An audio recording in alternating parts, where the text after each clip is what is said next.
Coming up next, it looks like we have Annie Johnson, I believe, from PicoBrew. Annie, come on up. Good to see you. Thanks for joining the live stream program. I appreciate it.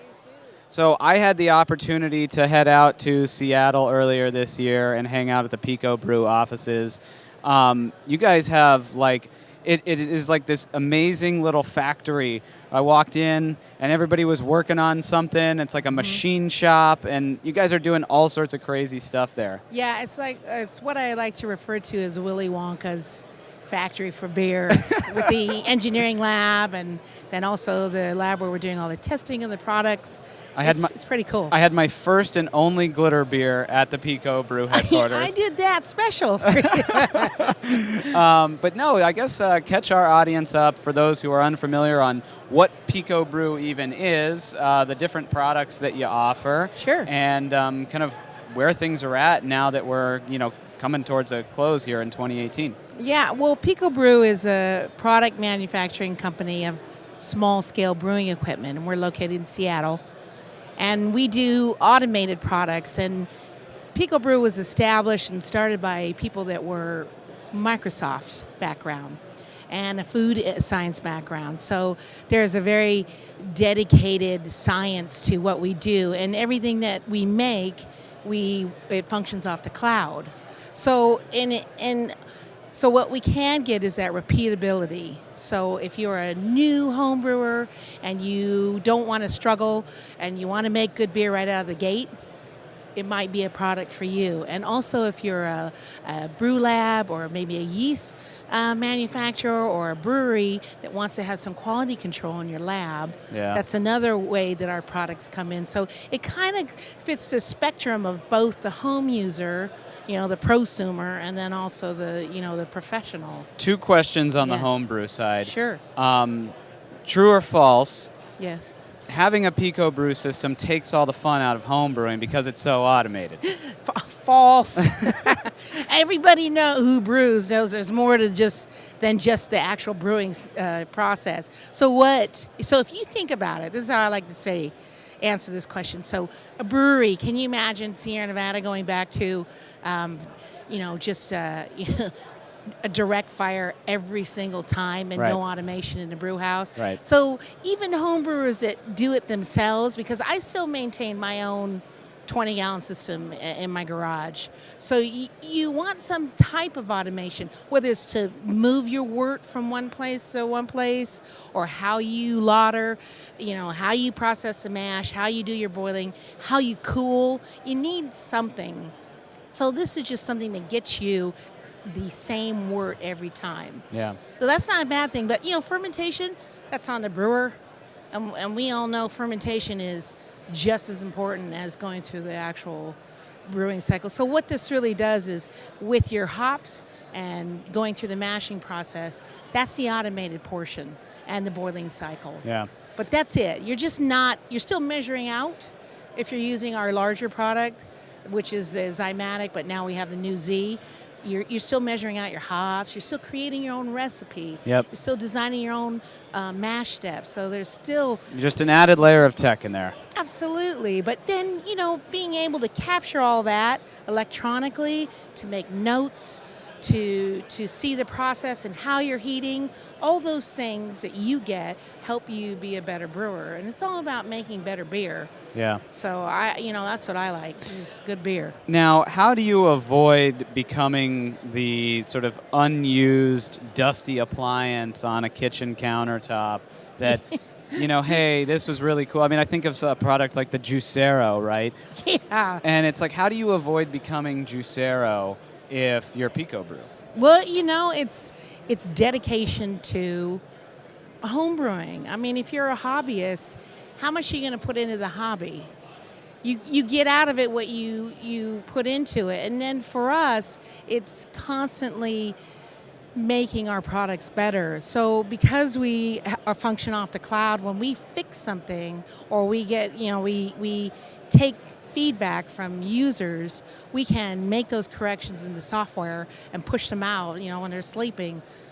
There's no camera in the machine, but you can You're push not those out. listening to me while I brew. So the people, people are very vocal, and you have to listen to your customers. So if there are problems with the way that it heats, or they don't like it, or they want it to run offline instead of always being online, we make those kinds of changes, and you got to listen to people. So they're excited and they want to brew. And then with our smaller Pico unit, which we have brewery partners, it's about getting brewery partners that are excited to be part of our program, so we can get good recipes, because people like the hazies, they love the sours. So we do all that at our Willy Wonka factory, figuring it out. How is somebody going to be able to use this at home and be as excited as we are, or as excited as the brewery is, for people to taste beer? Right. So now that's the home brew side. That's the Yeah. consumer side. There's also the B2B side. Right. And you've worked with a number of breweries. I mean, there's a lot of different ways that you guys function on the B2B side. Right. You guys partner up with breweries Yes. to have the recipes. Breweries have installed your machines to use as pilot batch, small batch testing units.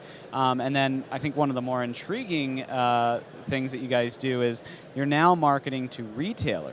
So bar owners to install one of the automatic home brewing appliances, or brewing appliances, I should say, and have them actually creating beers on site at their retail bar where it's legal, Right. And serving that beer that's made directly there. I mean, that seems awfully disruptive.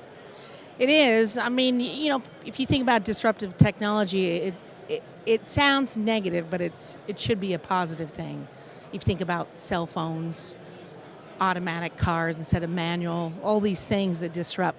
It's a real positive thing. And our new Z series can brew 4 different styles at the same time. Yeah. So you can make 4 different beers or 1 different beers, but primarily we're developing that now for an overseas market. And then, we have a new user.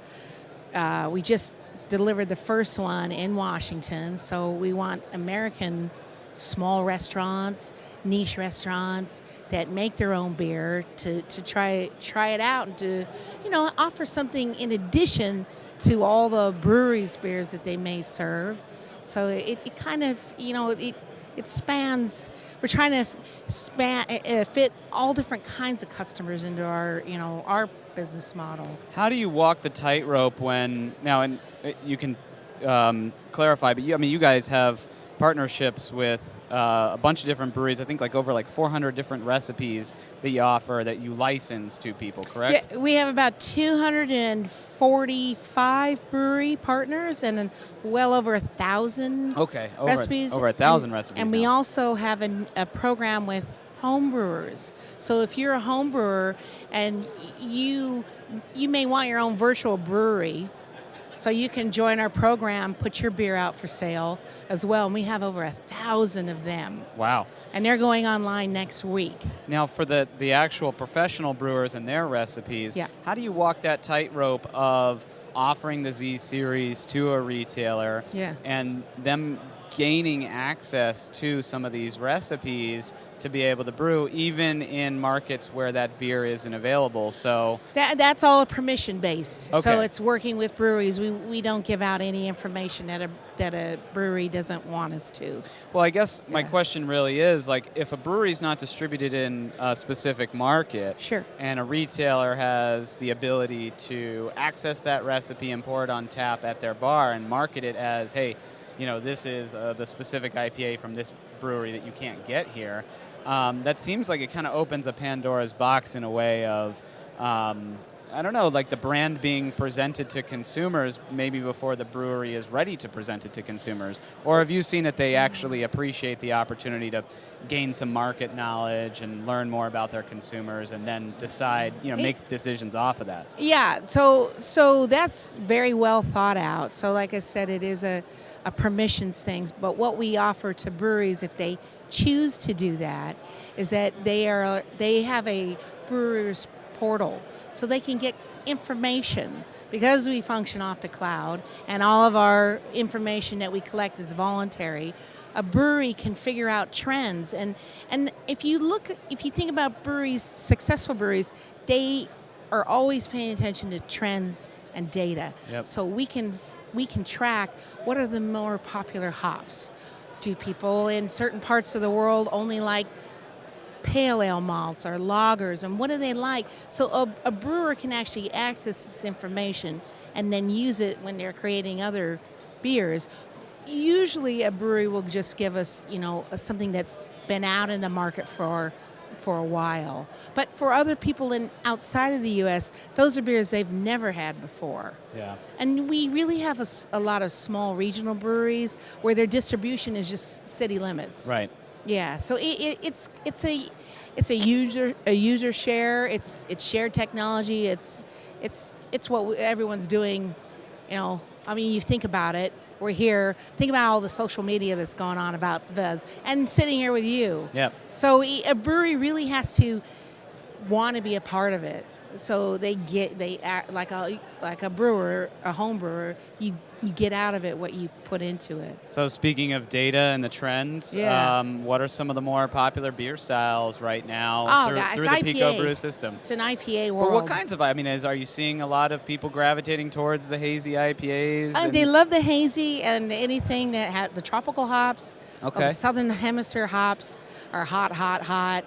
And a lot of the hops, obviously, they've been developed coming out of the Pacific Northwest. Your Citra, your Mosaic, those are, the big, very tropical, juicy hops. Those are the things that are the most popular far and away. But then one of our biggest brewery partners, Rogue Ales, yes, their Dead Guy is our most popular Pico pack that we sell. Really? People love that beer. And I know I don't want to get off topic, but my wish is for consumers to not forget our elders, our grandfathers, so to speak, of craft beer, Sierra Nevada, New Belgium, because they're putting out a quality product. But they're still very exciting, even with their staples, but with all their new things. There's a tendency to forget that. Yeah, don't abandon the breweries that built this category. And you don't want them to go away because they're your star power. If you're a small independent brewery, you don't want those big breweries, big craft breweries, independent, to go away. For sure. So, yeah. Well, it's my soapbox. Yeah, no, hey. Oh, and I will tell you, we do all have on the soapbox from time to time. Our latest and newest exciting product is our Pico Still. Yes. Bringing home distillation. Which I actually think, is probably one of the more interesting offerings that you guys have. It's so cool. There's so many different things that you can do with it, distilling hop oils, yes. Messing around with spirits before you actually invest in a distillery. Yeah. If you're a brewery that's looking into that, There's a lot of cool stuff that you can do with that. It's a great thing, and we have distillers around Seattle that are using it. And when we do distillation, we go there and we work with them. And this is something that the home user can get in on. And it functions with one of our other products as an accessory. And I will tell you this, the most awesome thing about this Pico Still, it was born out of a pants steamer. That sounds like a conversation over another beer sometime. Absolutely, yeah. Or maybe something distilled. Yeah, there you go. Awesome, Annie. Hey, thanks. I really appreciate it. Thanks for coming on. Thank you. Have a good rest of your show. Thank you. Cheers. Cheers.